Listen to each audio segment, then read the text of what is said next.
2026 FIFA বিশ্বকাপ ছিল ইতিহাসের সবচেয়ে বড় বিশ্বকাপ।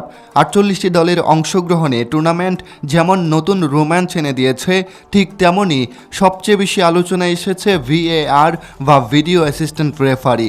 প্রযুক্তি ব্যবহার করে সঠিক সিদ্ধান্ত দেওয়ার লক্ষ্য থাকলেও এবারের বিশ্বকাপে বেশ কয়েকটি ভিএআর সিদ্ধান্ত ফুটবল প্রেমীদের মধ্যে তীব্র বিতর্ক সৃষ্টি করেছে। কোথাও গোল বাতিল হয়েছে, কোথাও সম্ভাব্য পেনাল্টি দেওয়া হয়নি, আবার কোথাও পেনাল্টি না হলেও পেনাল্টি দিয়ে দেওয়া হয়েছে। এছাড়াও কোথাও ভিএআর এর ব্যাখ্যা নিয়েই প্রশ্ন উঠেছে। আজকের ভিডিওতে আমরা আপনাদের জানাবো 2026 বিশ্বকাপে ভিএআর এর সবচেয়ে আলোচিত বিতর্কিত 10টি সিদ্ধান্ত সম্পর্কে, যা নিয়ে এই মুহূর্তে তীব্র সমালোচনার জন্ম হয়েছে। এছাড়াও তাও জানতে পারবেন কেন বড় দলগুলোর দিকেই যায় ভিএআর এর সিদ্ধান্ত, কেন বড় দলগুলোকে মাঠে টিকিয়ে রাখতে চায় ফিফা, সেনেগালকে এবং ইরানকে বিশ্বকাপ থেকে সরিয়ে দেওয়া সহ ফিফার ভয়ঙ্কর সব জালিয়াতির এই পর্বটা আপনার অবশ্যই জানা দরকার, কেননা সবগুলো সিদ্ধান্ত ছিল খুবই সেন্সিটিভ এবং আনবিলিভেবল। চলুন লাইক দিয়ে শুরু করা যাক। আর আপনার কাছে ছোট্ট একটা অনুরোধ, আপনি যদি চ্যানেলে নতুন দর্শক হয়ে থাকেন তাহলে চ্যানেলটা সাবস্ক্রাইব করতে ভুলবেন না।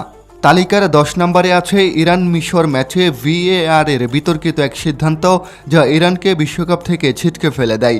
2026 বিশ্বকাপ ফুটবলের টানটান উত্তেজনার ম্যাচে ইরান বনাম মিশরের লড়াইয়ে ভিএআর নিয়ে তৈরি হয়েছে চরম বিতর্ক। ম্যাচের 82তম মিনিটে ইরানের একটি গুরুত্বপূর্ণ গোল বাতিলের সিদ্ধান্ত সরাসরি মাঠের পরিবেশ বদলে দেয়, যেখানে ভিএআর রেফারির সিদ্ধান্তের বিপরীতে গিয়ে অফসাইডের অজুহাতে গোলটি বাতিল করা হয়েছে।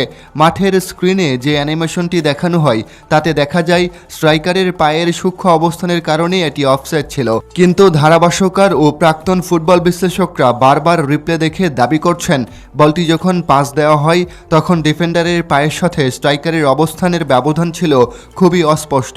মিশরের সমর্থকরা তখন স্বস্তি পেলেও ইরানের কোচ ও খেলোয়াড়রা মাঠে ঠিকই প্রতিবাদ শুরু করেন। দর্শকদের মধ্যে এই ডিজিটাল প্রযুক্তির স্বচ্ছতা নিয়ে প্রশ্ন উঠে এসেছে। ফিফার পক্ষ থেকে এখনও কোনো আনুষ্ঠানিক ব্যাখ্যা না এলেও এই বিতর্কিত সিদ্ধান্তটি টুর্নামেন্টের অন্যতম আলোচিত ঘটনায় পরিণত হয়েছে, যা আধুনিক ফুটবলে প্রযুক্তির ব্যবহার নিয়ে নতুন করে বিতর্কের জন্ম দিয়েছে। 2026 বিশ্বকাপে ভিএআর এর একটি সিদ্ধান্ত পুরো ইরানি জাতিকে অশ্রুসিক্ত করেছে। তালিকার 9 নম্বরে রয়েছে জার্মানি বনাম প্যারাগুয়ের নাটকীয় নকআউট ম্যাচ।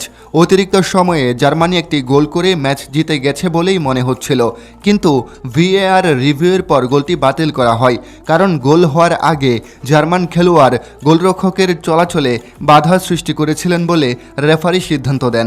জার্মান শিবির এই সিদ্ধান্তকে ভয়াবহ ভুল বলে দাবি করে। কোচ জুলিয়ান নাগেলসম্যান ম্যাচের শেষের দিকে এটিকে বড় এক কেলেঙ্কারি বলেও মন্তব্য করেন। অন্যদিকে ফিফা জানায় টুর্নামেন্ট শুরুর আগেই নতুন নির্দেশনা অনুযায়ী খেলোয়াড় ও কোচদের এসব নিয়ম জানিয়ে দেওয়া হয়েছিল এবং ভিএআর এর সিদ্ধান্ত নিয়মের মধ্যেই ছিল। তবুও এই ঘটনাটি বিশ্বকাপের সবচেয়ে আলোচিত ভিএআর বিতর্কগুলোর একটি হয়ে ওঠে। প্রিয় দর্শক, আপনার কাছে এটা কি ফাউল ছিল নাকি গোল?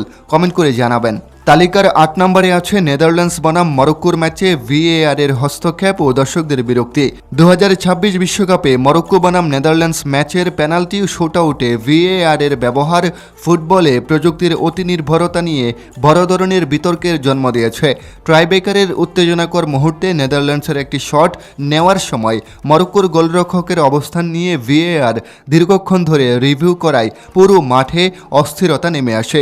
নিয়ম অনুযায়ী গোলরক্ষকের পা গোল লাইনে থাকা বাধ্যতামূলক হলেও এমন সূক্ষ্ম বিষয় যাচাইয়ে প্রযুক্তির দীর্ঘ ব্যবহার দর্শকদের ধৈর্য হারায়। যদিও শেষ পর্যন্ত সিদ্ধান্তটি গোলরক্ষকের পক্ষে যায়, তবু এই কয়েক মিনিটের দীর্ঘ বিলম্ব পেনাল্টির রোমাঞ্চকে ফিকে করে দেয়। প্রযুক্তির স্বচ্ছতা জরুরি হলেও খেলার স্বাভাবিক ছন্দ ও উত্তেজনার চেয়ে এমন অতিরঞ্জিত প্রযুক্তিগত হস্তক্ষেপ ফুটবলের স্বাভাবিক আকর্ষণকে কমিয়ে দিচ্ছে কিনা তা নিয়ে ব্যাপক প্রশ্ন উঠেছে। এরপর তালিকার 7 নম্বরে রয়েছে ইংল্যান্ড বনাম ঘানা ম্যাচ।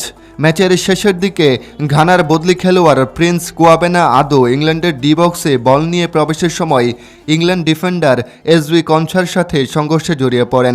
ঘানা তখন পেনাল্টির জোরালো দাবি করলেও রেফারি তখন তা নাকচ করে দেন এবং অফসাইডের সিদ্ধান্ত নেন। অনেক বিশেষজ্ঞ এমনকি ইংল্যান্ডের কিংবদন্তি ওয়েন রুনিও মত দিয়েছেন যে ঘানা এখানে পেনাল্টি থেকে বঞ্চিত হয়েছে। ম্যাচের শেষে ঘানার কোচ কার্লোস কুয়েরুজ ভিএআর নিয়ে সরাসরি প্রশ্ন তোলেন। এখানে সত্যি ঘানা পেনাল্টি থেকে বঞ্চিত হয়েছে। আপনার কি মনে হয় কমেন্টসে জানাবেন।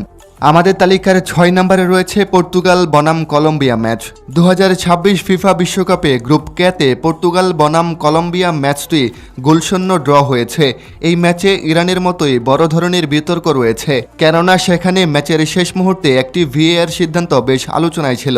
ম্যাচের অতিরিক্ত সময়ে কলম্বিয়ার ডেভিনসন সানচেজ একটি কর্নার থেকে দারুণ হেডে গোল করে দলকে এগিয়ে দেওয়ার প্রায় কাছাকাছি চলে গিয়েছিলেন। মাঠের আম্পায়ার প্রথমে গোলটি দিলেও পরবর্তীতে ভিএআর পর্যালোচনার মাধ্যমে দেখা যায় সানচেজ সামান্য ব্যবধানে অফসাইডে ছিলেন। রিপ্লেতে দেখা যায় তার পায়ের আঙুলের অগ্রভাগ অফসাইড লাইনের বাইরে ছিল, যার ফলে গোলটি বাতিল করা হয়। এটি ছিল অত্যন্ত সূক্ষ্ম একটি সিদ্ধান্ত, যা ম্যাচের শেষ মুহূর্তে উত্তেজনার সৃষ্টি করেছিল। এ ধরনের অফসাইড আসলে মেনে নেওয়া যায় না। তালিকার 4 নম্বরে রয়েছে ব্রাজিল বনাম স্কটল্যান্ড ম্যাচ, যেখানে ভিনিসিয়াসের একটা গোল বাতিল করা হয়েছে খুবই সামান্য ঘটনা নিয়ে।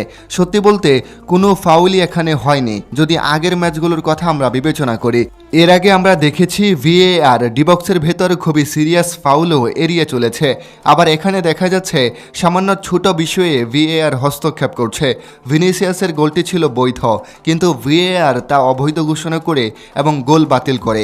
তালিকার 3 নম্বরে মেসির একটা গুরুতর ফাউলের কথা আমরা বলতে পারি, যেটা ফিফা বয় মেসি আলজেরিয়ার বিপক্ষে করেছিল। অথচ এখানেও ভিএআর একদম চুপ ছিল। অথচ এই ছবিটাতে দেখতে পাচ্ছেন মেসি কতটা গুরুতর একটা ফাউল করেছে। যদি অনিচ্ছাকৃত কেউ আপনাকে বড় ধরনের আঘাত করে, তবে সেটা কি অপরাধ না? তালিকার শেষ ঘটনাটি আজ আমাকে বেশ আবেগাপ্লুত করেছে। বেলজিয়াম বনাম সেনেগালের ম্যাচ 2-2 ড্রয়ে একদম শেষ মুহূর্তে খেলা পৌঁছে গেছে, কিন্তু সেই শেষ মুহূর্তে সেনেগালের ডি বক্সে একটা ছোট ট্যাকলের শিকার হন বেলজিয়ামের একজন খেলোয়াড়। কিন্তু তা ছিল 70/30, মানে রেফারি 70 ভাগ ফাউল না দিলেও পারত আর 30 ভাগ দিতে পারত। কিন্তু রেফারি কি করলো? 70 ভাগের না দেওয়ার বিপক্ষে গিয়ে ফাউল দিয়ে দিল।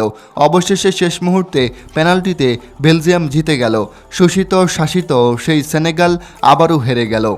প্রিয় দর্শক, আমাদের আজকের এই ভিডিওতে উল্লেখ করা ভিএআর এবং ফিফার যত রকমের অনিয়মগুলো উল্লেখ করা হয়েছে, সেগুলোর মধ্য থেকে কোন ঘটনাটা আপনাকে বেশি অবাক করে দিয়েছে এবং কোন ঘটনাটা দেখে আপনার মনে হয়েছে যে ভিএআর এবং ফিফা এখানে ভয়ঙ্কর রকমের জালিয়াতি করছে, যেন বড় দলগুলো বিশ্বকাপে টিকে থাকে এবং তাদের ব্যবসা বাণিজ্য বড় ধরনের লাভবানের দিকে যায়।